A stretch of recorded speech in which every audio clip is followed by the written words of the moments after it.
Olá! Havíamos dito que para o sistema psíquico, que é o sistema que opera a palavra, existem dois operadores. Um operador interno, que é o ego, cuja função é decidir sobre a palavra, ou melhor, sobre o significante, porque a palavra não tem um sentido só.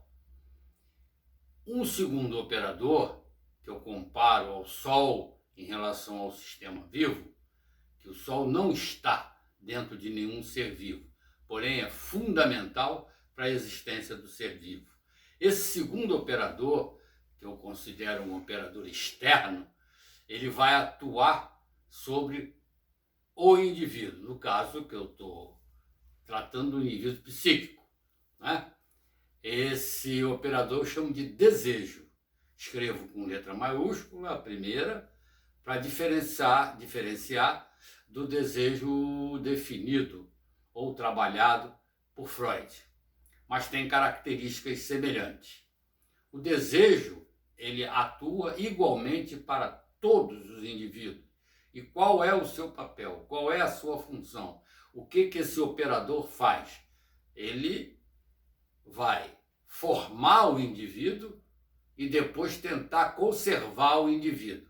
Ou seja, ele opera entre o nascimento e a morte, e sempre no sentido de conservar o indivíduo. Certamente, entre aspas, o que eu vou falar, ele é mais fraco do que a morte, porque a morte é inevitável. Então, em algum ponto, ou em algum momento, ele falha. No que ele falha, a morte assume. A nossa morte, ou não a nossa morte em particular, mas a morte de forma geral, simbolicamente, nós representamos pelo vazio absoluto. Isso seria a morte. Então, esse desejo, ele opera de maneira a conservar o indivíduo. Ora, se eu estou tratando do psíquico, se eu estou tratando das possibilidades da palavra, o ego é aí que ele vai atuar. Então, a maior atuação do indivíduo, a maior atuação do desejo sobre o indivíduo psíquico é sobre o ego. Ele vai pressionar o ego, ele vai atuar sobre o ego. Outro princípio fundamental, que nós já passamos por ele, é que todo e qualquer movimento tem uma ação e uma reação. A reação faz parte do movimento. Sem reação não tem movimento. Eu dei vários exemplos da perda do atrito, por exemplo, da roda que patina na lama. Por quê? Porque perdeu o atrito. Aí a força não adianta nada. Também esse princípio, eu generalizo esse princípio para toda a natureza. Se para toda a natureza isso vale, e eu tenho um princípio primeiro, vamos dizer assim, que é a atração do vazio, o vazio sobrepõe, tá? Digamos assim, né? Ele tem preferência sobre a construção. Né? Então, o vazio tem preferência. Então, é o vazio que vai atuar, em primeiro lugar. E a resistência é que vai dar sentido ao movimento.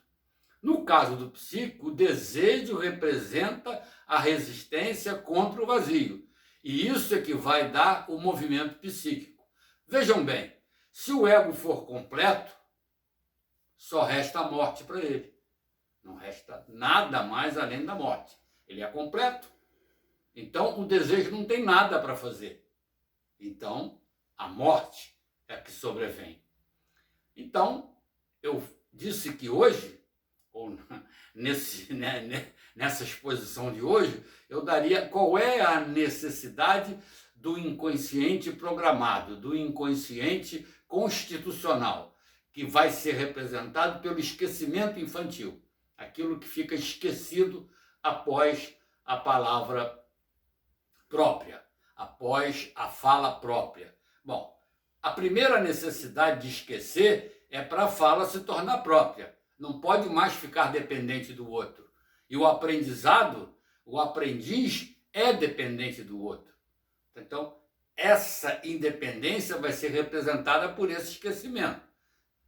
Segundo, se não houver esquecimento de nada, ou seja, se o ego, nesse período, né, de aprendizado, ele pôde sempre decidir, morreu, está completo, cumpriu a sua função o tempo todo. Logo, é preciso que ele não cumpra a sua função em alguns pontos. E, ao não cumprir a função, o desejo vai atuar.